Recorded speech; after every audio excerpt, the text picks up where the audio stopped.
세 번째, 이제 기독교 국가, 크리스텐둠이라고 표현이 되어 있는 기독교 국가적을 추구하는 것은 바람직하지 않다. 이 얘기는 탈권위주의 혹은 비폭력주의와 연결이 되어 있는데요. 역사적인 설명을 하고 있습니다. 기독교가 왜 권력과 이렇게 결탁하게 되었는가? 4세기 로마 황제 콘스탄틴 1세가 황실 종교로 승격하면서 이 이후로 이제 20세기까지 이어진 것이, 우리나라도 깊이 영향을 받은 것이 이제 기독교 사회, 기독교 국가, 기독교 왕국, 기독교 제국을 만들어야 된다. 권력자가 원한 것들을 기독교가 성실하게 해주는 역할을 했다는 거죠. 기독교가 특혜를 받은 만큼 이제 유아 세례를 통해서 시민으로서 등록하고 국가 권력에 의해서 개개인이 철저하게 통치받는 방식으로서의 통치 원리 혹은 행정적 절차로서의 교회 역할을 아주 하게 되면서 권력의 통치와 관리의 하나의 도구가 되었다라는 이야기를 하고 있습니다. 문제는 이제 이런 기독교 제국으로 인해서 성경 내용이 왜곡되기 시작했다는 건데, 대표적으로 사도신경입니다. 이때 만들어졌고 예수의 성품과 삶의 가르침이 약화되고 동정녀 마리아에게 나시고 본디오 빌라도에게 핍박을 받으사 십자가에 돌아가시고 예수님이 태어나고 죽은 그 사건만 나타나고 그 사이에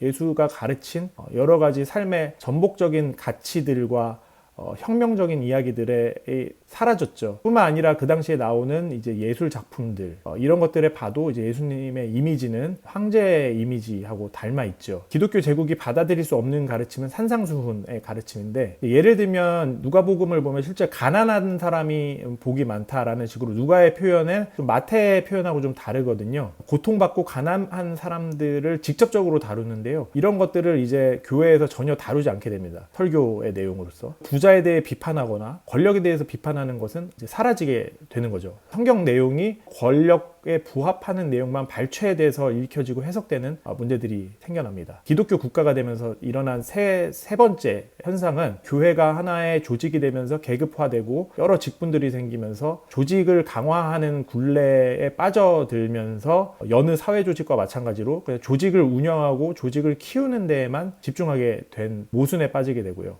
그런 관점에서 크리스텐둠, 즉 기독교 사회, 기독교 국가, 우리나라로 치면 기독교 인구가 즐고 있는 것이 아주 잘된 일이라고 이제 이야기를 합니다. 마치 바벨론 귀양 생활을 통해서 타락한 가치관과 문화가 다시 바뀌는 계기가 되었듯이 개신교인이 줄어들고 있는 지금의 현실이야말로 변질된 성경의 교훈이 다시 제자리를 찾을 기회이다. 근데 교훈은 무엇이냐?